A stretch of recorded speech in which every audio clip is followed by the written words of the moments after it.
Awesome. Great. Well, good afternoon, everybody. I hope that you're having a lovely Tuesday. Just really appreciate everybody taking the time here today to join us for our second in our workforce webinar series. This one focusing in on community-based organizations and business partnerships. My name's Maddie. I work at the Minneapolis Regional Chamber and I'm part of our talent and workforce team, but just super excited for our conversation today. We've been thinking and talking a lot about this with various different projects that we're working on, and just really grateful to hear from both Dave with US Bank and Zach with SparkY about their respective experiences as a business or an employer working with a community-based organization. And then Zach working as a community-based organization, SparkY, working with businesses to better our communities and get great jobs for our young people. So without further ado, just a little bit of housekeeping. This is going to be recorded and shared through our YouTube channel. It'll be available for anybody that wants to watch it on playback as well. This is a new series for us. So we are going to be having these once a month, our workforce webinars on a variety of different topics. So we hope that you'll come back in September and join us to think a little bit about how you can include immigrants and refugees at your business in something called Welcoming Week. So that'll be a really great event in September. But for those of you that are on the call as participants, if you have questions throughout, it's just going to be more of a conversation today, and then we'll be looking at one of our most recent resources that we've pulled together on this topic. But we'll hear a little bit from both Dave and Zach, and then we'll dive into that document. So if you have questions, feel free to just put them in the chat. Sherry's going to be helping me to mind that to make sure that we get any of the questions that you may have answered. So without further ado, we're just really glad and lucky to have both Dave and Zach on the call. Our agenda allows us to speak with them firsthand about the power that these types of partnerships between employers and community-based organizations that do workforce development trainings can have. Like I said, we'll circle back to that white paper to maybe speak a little bit deeper, kind of tie it to some other trends that we've seen in meeting with a variety of different employers and community-based organizations. But I want to really hand it over to probably Dave first, if that's okay, just to hear about who you are, what you do at US Bank, and then if you could just kind of touch on like sort of the origin story of why you guys decided to engage with a community-based organization. Yeah, good. Yeah, my name is Dave Swenson. I have been at US Bank for 28 years, all of it in the technology organization. And later last year, started working in an area called early careers. So wide variety from the community-based organizations that we've been working with all the way up to like the college graduates that we hire in. We started working with most deeply a few years ago as part of the community engagement that the company wanted to do. How could we make more of a difference in the community? And in looking at that, one of the organizations we've worked extensively with is Summit Academy, that I can talk about a bit more down the line here. And initially it was to have some community impact, was the original impetus for getting into that. But then as we did, found it to be just a tremendous pipeline for talent. And over the last 3 years, I've hired probably 20 individuals, from different organizations to join the bank. And it has been, under programs that are often called boot camps. So, 12 to 20 week kind of programs in IT, and working with the individuals in the program and helping design the curriculum. But have found those folks to just be great additions to the bank. That's great. Awesome. Thanks, Dave. That's a really great place for us to start. I'd love to hear from you, Zach, as well. Just kind of like who you are, what you do at SparkY, and then how do these sort of employer relationships fit into the work that you guys do there?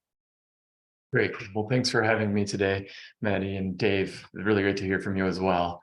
So my name is Zach Robinson. I'm the executive director of SparkY. We're a 501c3 nonprofit. I was also a founding board member and the first employee. So we are a community-based organization, and our mission is to help youth activate their core career, and community with hands-on learning based in entrepreneurship, sustainability, and STEM. And so youth do it for pay and credit and certifications.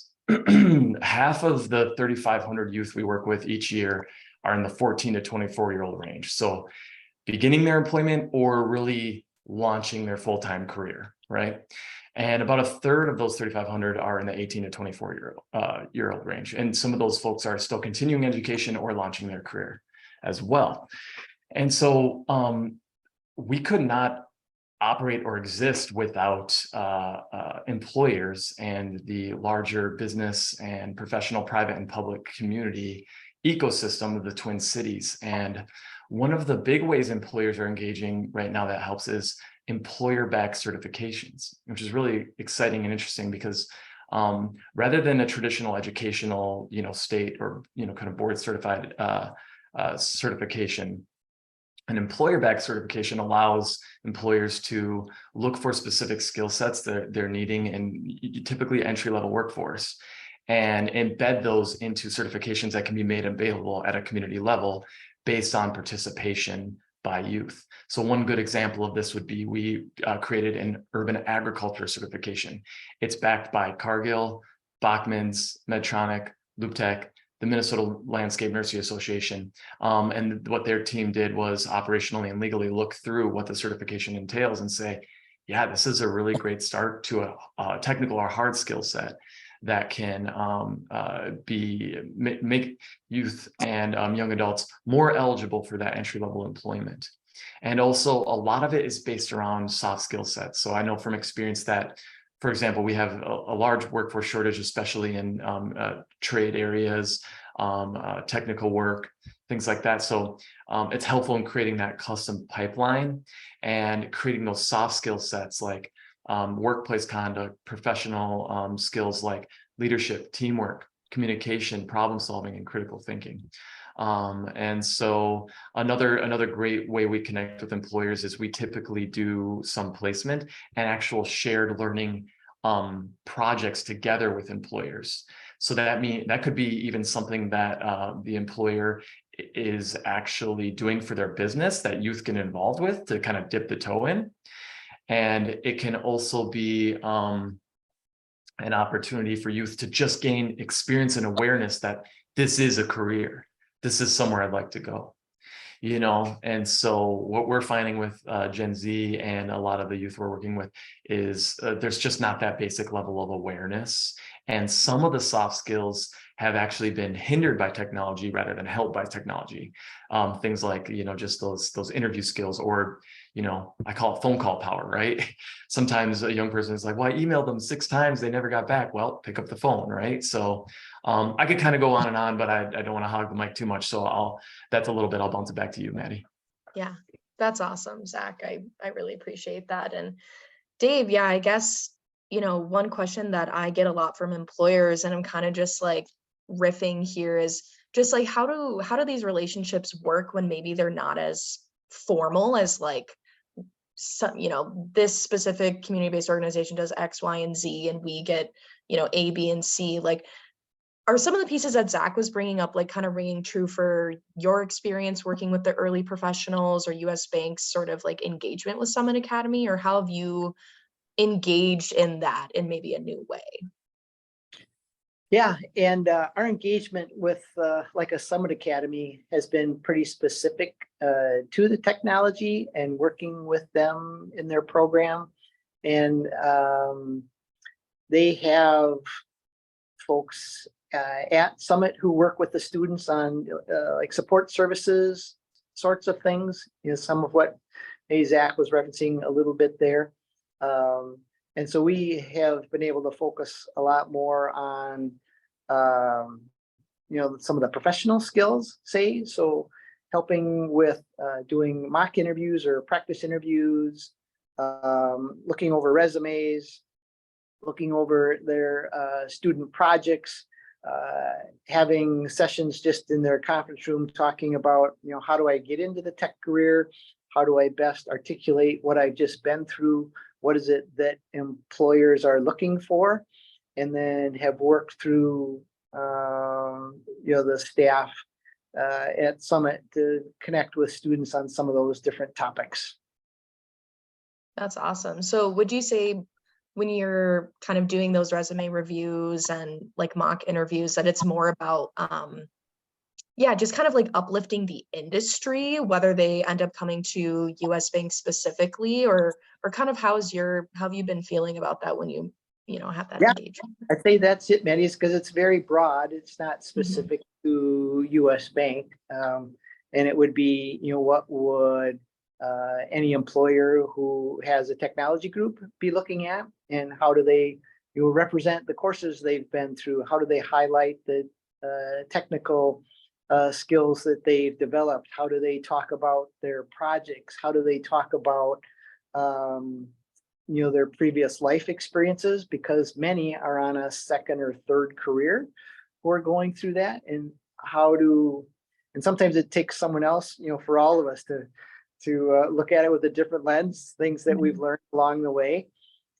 helping them to pull from their different experiences, the leadership opportunities. They might have run a restaurant, they might have been in healthcare, had to be real detail oriented, helping to pull out some of those transferable skills from their other experiences that could apply to technology and really any job in any company, and helping them, get some of that to paper.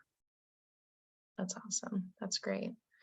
Well, yeah, Zach, I might kick it back to you again. I think you did a really good job of helping us to understand like how these employer partners can really shape all of what SparkY does, like how the programs actually function through that employment back certification process. But I guess, are there any maybe singular examples that you think, best demonstrate? I know you had mentioned kind of that 4 or 5 employer partnership for the urban agriculture, but any other ones that you want to highlight for us? Yeah, sure. Be happy to elaborate on that a little bit. So when a young person comes to us, the age is not necessarily the best indicator of their preparedness. And so we have a 3-phase process where they're looking at their core, their career, and their community, right? And so the first phase really does focus on the core, and some of those inner awarenesses and skill sets and passions, and how they might align with a professional career they're looking toward, and also how they can take what they're passionate about and apply it to their skill sets that have sort of value in the market from a professional perspective. And a lot of them are the soft skills again, but typically you start to get into some fields of interest from there. And the second phase, the youth work with us in our actual model by shadowing our staff. And we have 4 service areas. The first is youth development itself. The second is sustainable and entrepreneurial projects. And that's the one I'll use to highlight to what your point was.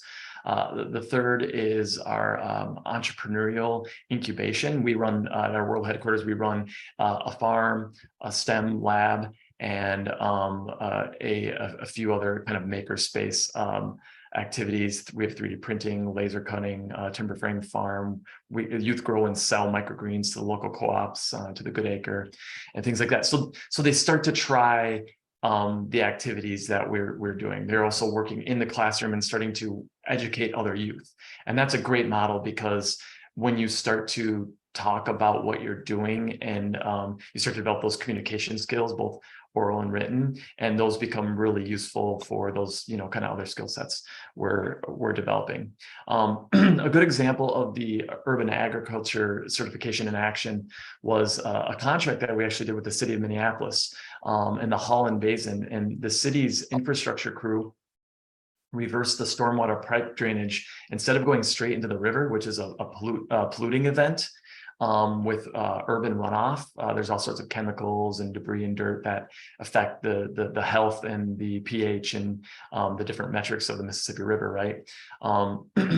They filtered those water drains into what is a native landscape rainwater basin, which when that is done, it remediates and neutralizes all the toxins before it naturally flows through the ecosystem water table back into the river.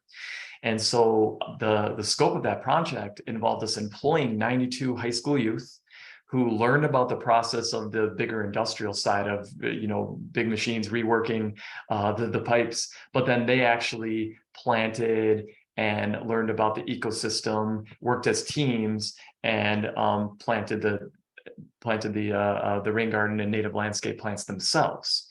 And so that was incredible because they not only got paid for that experience, they gained credit, they gained a really valuable workforce project that's a resume builder, and also pipelined into a huge need area for the city of Minneapolis's public works division. There's a really big workforce shortage. The last spring, I was aware that they had 16 jobs for the tier 1 and 2 posted.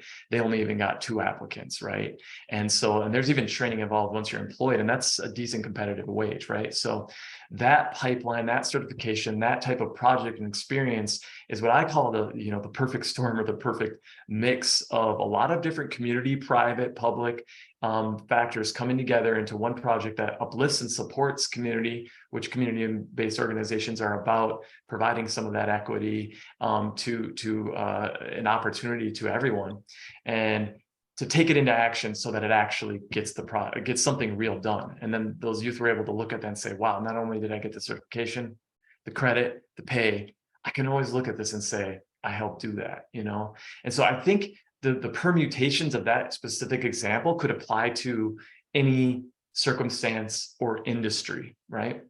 So hopefully that kind of gets to what you were asking. Yeah, absolutely. And I know we have just like a couple minutes left with our guests, Zach and Dave, and then we're going to kind of transition. But I guess, Dave, a lot of businesses are maybe, just like a little unsure of like where to start. And I know that US Bank really did this from a grounded place of like, we really just want to engage with the community, and sort of just, maybe it was a happy accident, but, really started in a great place looking for this engagement and are now kind of developing this pipeline. But maybe what would be like your ideas or thoughts about like how to get started, or maybe even just the motivations on why to get started? I'll leave it kind of open-ended to you. Yeah.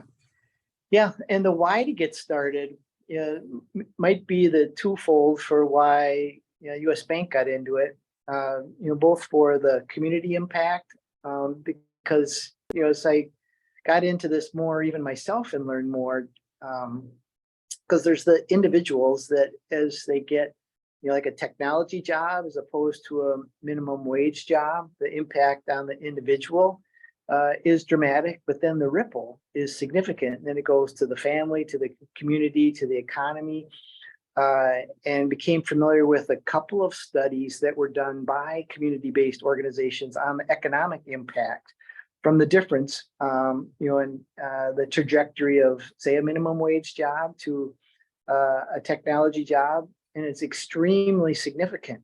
So it's just kind of good, for everybody involved as far as that goes. But then, just from a talent pipeline standpoint, there's a study that was done by an organization in Minnesota called MinTech, Minnesota Technology Association,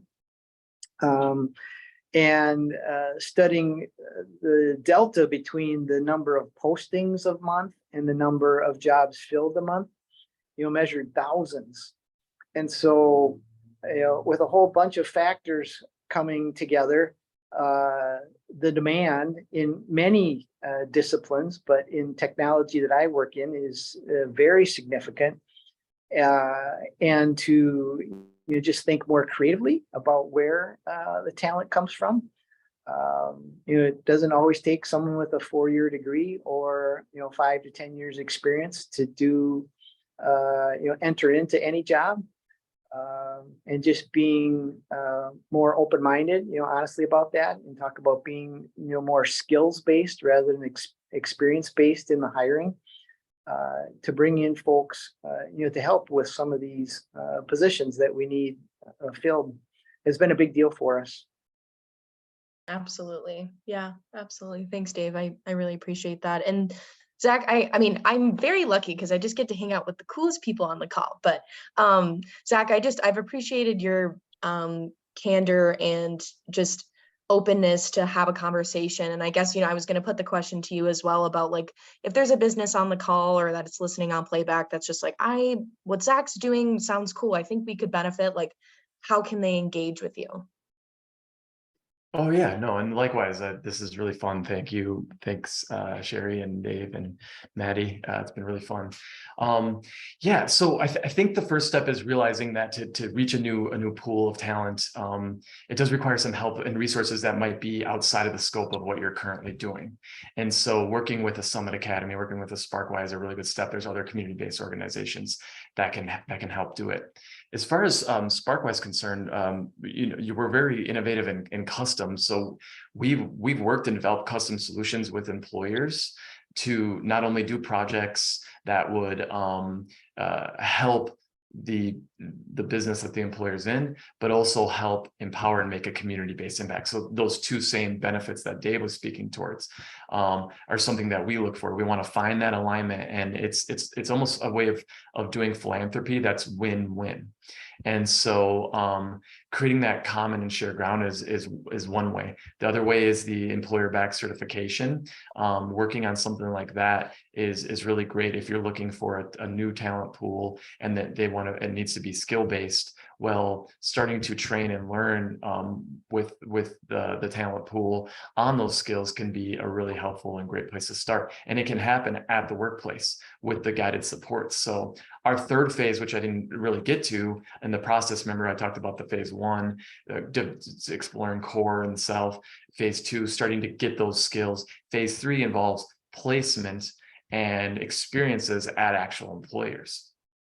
And so shorter long-term employment engagements can be structured, or like I said, hands-on real-world projects can be structured, and even just engaging with a community-based organization as a mentor, a guide, a volunteer can go a long way for networking and discovering common ground that can start to create those connections, one human being at a time. And they do have that ripple effect into the community and into the economy. So yeah, that's what SparkY specializes in. So I'd invite anybody to reach out to us that would like to partner. And Summit Academy and Lewis King are a mentor to me.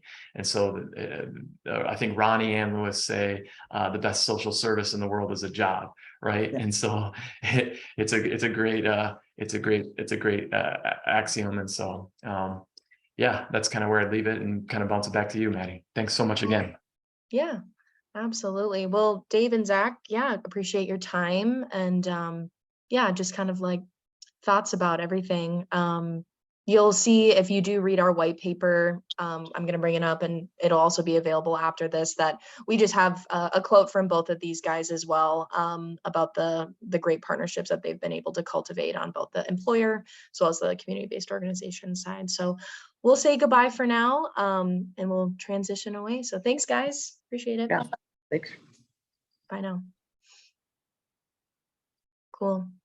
All right, friends, I'm going to share my screen and we're going to talk a little bit more about community-based organizations, a little bit more about the business case for why engage with them, and then kind of generally just some best practices that I think are really important to highlight. Just for additional context about this document and this conversation is our workforce webinar series will be covering a variety of topics, like I said at the top of the hour, over the next couple months.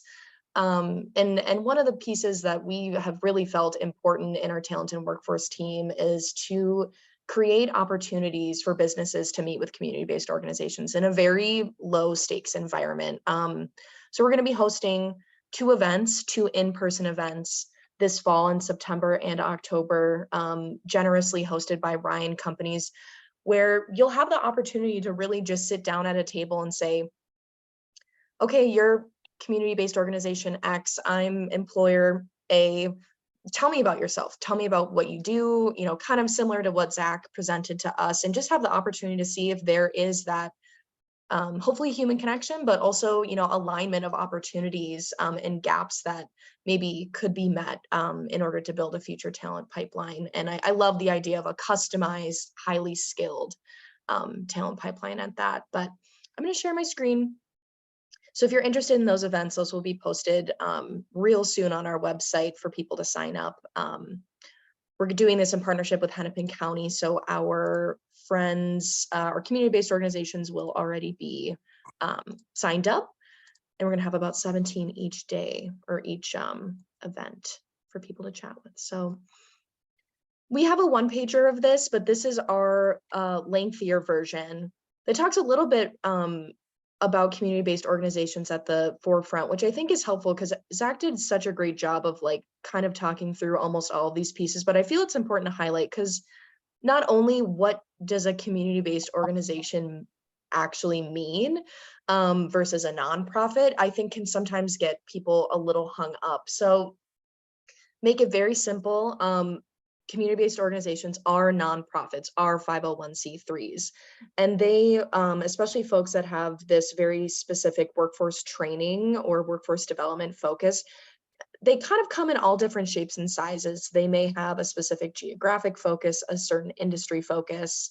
They also may receive funding through grants. They may do contracts. Every nonprofit is just a little bit different. And so I've highlighted in the what is a CBO underneath this header, kind of just what are some of this, after taking kind of a poll of about 35 of them, like what are some of the services that people offer, to just begin to wrap our brains around like what could be the benefit to partnering with them.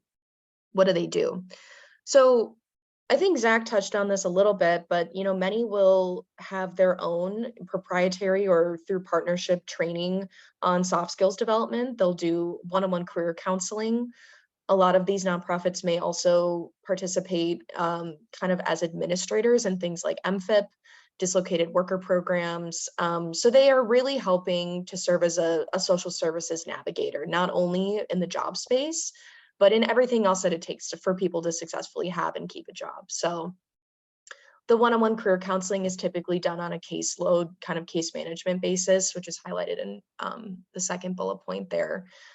And I guess, you know, I'll own that maybe I was a little ignorant to the idea that they had job developer roles, which I think is a really, really unique asset that I wanted to highlight to employers and businesses is many, if not all of the nonprofits that I spoke with in pulling this information together have, it may have a different title, but sort of a job developer role or really, or an employee, employer outreach role. Where it's their full-time job to form relationships with businesses, you know, participate in networking events, very similar to the ones that the chamber puts on, just be out in the community looking to engage with businesses that are hiring, not only to find opportunities for job placement, but also to develop these types of relationships that we're really highlighting in this webinar today and through this document. So just a really great asset. And typically they are then communicating with folks that do the one-on-one coaching or career counseling kind of management within the organization. So just wanted to highlight that. Additionally, we see these types of organizations have short and long-term training programs. Many are deeply customized depending on the employer partner that they may have or are seeking to have. There's lots of different opportunities, I'd say right now, where I'm hoping that we're all pretty intimately aware of the labor force shortage. And so there are dollars that are opening up at different levels of government to fund kind of just like rapid reemployment training programs. So you'll see a variety of different opportunities depending on which community-based organization that you're approaching. And yeah, kind of to what Zach highlights, and I think Dave highlighted it too, participating in various types of ways. This is more of that skills-based volunteerism aspect of engaging with community-based organizations, which is maybe it's just attending as an option at a career or a job fair. Maybe it's doing mock interviews. There's really a lot of great opportunities that nonprofits and community-based organizations are aware of to get employers engaged in kind of the meat and the breadth of the work that they do. So, and yeah, just two last things on community-based organizations. Like I said before, some may serve a specific geographic area, but I would say as well, there's also kind of like a rising group of folks that are really serving a specific racial, ethnic, or cultural group. I think as the diversity, equity, and inclusion space continues to grow here and across the country, you know, a lot of folks are really looking for a soft place to land with individuals that are able to serve them from their own community that are very culturally competent, or those that have really done a lot of work to engage themselves and to, you know, put roots down in these communities. So we're seeing lots of different nonprofits pop up that are really focused on these sort of like tailored, culturally competent services when it comes to what does it look like if I'm a Muslim American for me to work in a production facility that may have pork. Just really trying to be mindful about, you know, what the experience of the worker looks like and making sure that they're getting their needs met in the most, you know, sensitive way possible. So, and yeah, just kind of an additional plug that there are many that are developing these types of really individualized programming from employer feedback and through partnerships. So wanted to highlight those there. The second page really talks quickly about why should businesses partner with a CBO. And I think that we could do an entire webinar on just this, and we've touched on it many different times today. But yeah, the bullet points I think kind of cover the ground like the bases and the ground that I think we need to cover when it comes to this, which is it's the opportunity to find people to fill in-demand openings. I think Dave highlighted that, you know, a lot of people have experiences in a lot of different industries, and having the opportunity to see how those skills overlay. A lot of people may have a lot more experience and a lot more skills than maybe they even give themselves credit for. And so being able to work with a career counselor one-on-one or go through these training programs is really helping people to understand that they're actually ready for the workforce, or maybe just need a short certification. So filling those in-demand openings and then creating that pipeline of new applicants long-term.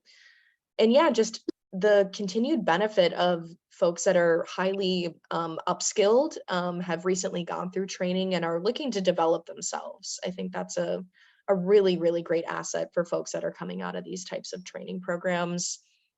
It's an additional opportunity to expand your recruitment, to engage with your community in a new way, as well as just, you know, there's a lot of internal benefits as well for ongoing professional development for people that are maybe in the mid to later stages of their career that have a lot of experience and insight to offer, as well as for younger people to continue to feel like they see their employer in action in their community, giving back in a way that it really is just kind of, you know, helping everybody out. So best practices for employer and community-based organization partnerships. So this, similarly to some of the pieces about what services do these types of organizations provide on the first page, was really informed through conversation that I had with about 35 nonprofit organizations. And I think the openness that Zach provided and continues to provide when it comes to talking with employers about what the relationship could look like has been really informative for me, to then go back to businesses and say, you don't have to be perfect. You don't have to figure this out. We don't have to predetermine what this relationship's going to look like. But there are maybe some things to keep in mind as you maybe take those first steps into engaging with a community-based organization about a workforce kind of development training or pipeline or, you know, things like that. And these were just some of the ones that really rose to the top. I probably could have listed out 30, but I felt like these were the ones that were really hit home to creating a partnership and a relationship with, you know, an outcome focused, but maybe not as like quantitatively driven. So qualitatively, I think a lot of community-based organizations are looking for employers to just be purposeful. If there are stated goals, if this is something that's deeply embedded in the diversity, equity, and inclusion goals for your business or in your community outreach, or maybe it's just solely, you know, kind of like dug into the HR piece, if it is like really just looking for recruitment, just being specific about that, and really driving down on the skills. I'm really happy and excited to see that most times when I open up a newspaper online, that skills-based hiring is really on the forefront of people's minds in the HR space and kind of across all industries. So I was glad that Dave highlighted that, because I think that's really what folks that are entering in, people who walk through the door at a community-based organization are coming there for maybe a variety of reasons, but I can say with full certainty that for them to dedicate time and possibly paid or unpaid, depending on the training program, to learn a new skill. They really want to know that it's going to count once they get that first job. So driving down on the skills is one way to be just very purposeful and with intention in these relationships. I think as well, what was really nicely highlighted by both our speakers was just being reflective. I think it's not something you can necessarily prepare yourself for, but I do think that engaging in new ways to recruiting folks to your organization can really help you to step back and look at your business with fresh eyes. Is our company culture ready to receive these folks? Are we, are there places where our biases are showing? Are there ways to leverage this relationship with a community-based organization that is really the boots on the ground, looking to assist people in the community that are maybe looking for that next step? Are we partnering maybe as closely as we can with them to hear from the folks that are being impacted by the training program we're developing? As well as then, as an employee of our company, are they, seen and heard? Do they feel like they matter? Do we continue to deepen that relationship with whoever kind of helped them get them to us? I won't say too much more about that, but feel that that's deeply important. And building for the long term. I think if we're going to continue to face this labor force shortage together, these types of relationships have to be, future thinking and long term. Some training programs are short, some have a simple certification and we kind of know the pathway in, but some are really more about that exposure level, which may not pay off, may not be seen for many years to come. And keeping that in mind and maybe having a kind of a multi-pronged approach to how are we exposing people? How are we getting people into opportunities, kind of like Zach talked about, to get their hands dirty, maybe get paid a little bit of money to try this out? And then how are we really getting people? Obviously, I think our hope is to get people into those training pathways, those longer term, more time, more commitment, maybe more money at the end of it if they complete the certification, kind of hitting it through that multi-pronged approach to just ensure that, the seeds that are being planted do grow into hopefully a large tree that many people can benefit from in the future. I think being a co-creator in these types of relationships is a given. It's pretty rare. I would say it'd be an incredibly happy accident, as Bob Ross says, to walk into a community-based organization and find a training program that you can almost pluck off the shelf. I think it's possible, but I think really thinking from a co-creation, that win-win mindset when it comes to these types of relationships is really key. And then being flexible. Like I said, the multi-pronged approach and sort of the seeds that we're planting now, it's hard to know sometimes if we're going to be able to see the long-term benefits, but, kind of being in for the long run, being flexible, being understanding, especially as you're looking at untapped talent pools, kind of that reflection piece comes back in about, keeping up that relationship and good communication to ensure that folks that do finish a training program and enter into your business are supported. And that if there are issues or confusions about anything, that there just continues to be that line of open communication with folks to ensure that the relationships last. And being open to new ideas. This is a new arena for a lot of businesses to consider developing external training programs or internal training programs, or to look at recruiting in specific parts of the Twin Cities that maybe they've never received an applicant from before, or to be thinking about that maybe folks are coming to the front door of our business and they want to enter in, but there are some things that are getting in the way of them being one of our teammates. So yeah, being open. And I think if you're watching this or if you're on this call, you're ready and you're interested. And I think that that's fabulous, and just continuing to create opportunities to keep you in that open-minded space is fabulous. So those are kind of our big heavy hitters for just some best practices that we feel important to highlight for, our employers if they're looking to engage with a community-based organization. And we've got 2 great quotes from our speakers here at the bottom, and a short plug to connect with me personally about what this could look like, how this could fit in my business, and who. That's really my role, is to continue to serve as like a navigator for folks that are really interested in this connection point. And then we have our short one pager as well, if you want to kind of get it just doesn't include that first part about community-based organizations. So that was a lot of talking. I'm happy to stop sharing my screen. And Mariah or Courtney, if you guys have any questions, it's good to see you on the call. We're happy to take them now. Or else we can transition away. Cool. Great. Well, we appreciate everybody's attention and time, and hope that this was a helpful resource that maybe you'll go back to or you'll share with a colleague. And we hope that you'll join us in September for our next workforce webinar. And for that, I'll sign off. So thanks.